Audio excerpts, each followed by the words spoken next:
మనం అనేక రామాయణాలు చదివి విని ఉంటాం కదా.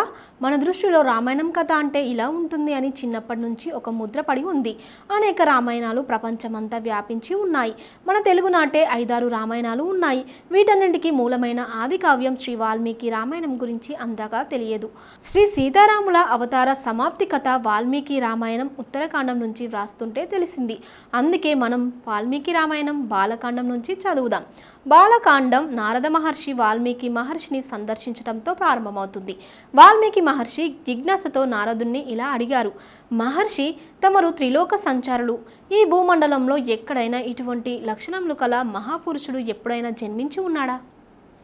సకల సద్గుణ సంపన్నుడు, ఎటువంటి విపత్కర పరిస్థితుల్లోనూ చెలించగా ఉండేవాడు, ఎట్టి క్లిష్ట పరిస్థితుల్లోనూ ఆడిన మాట తప్పనివాడు, నిశ్చలమైన సంకల్పం కలవాడు, సదాచార సంపన్నుడు, తన పరశత్రువు భేదములు లేక సకల ప్రాణుల హితము కోరేవాడు, సకల శాస్త్ర కుశలుడు, సర్వకార్యములు చేయగలవాడు, తన దర్శనము మాత్రమే చేతనే అందరికీ సంతోషం కలిగించువాడు, ధైర్యవంతుడు, అరిషడ్వర్గములను జయించినవాడు, నిత్య శోభితుడు, అసూయలేనివాడు, రణరంగమున దేవాసురులను సైతం భయకంపితులను చేసి జయించువాడు.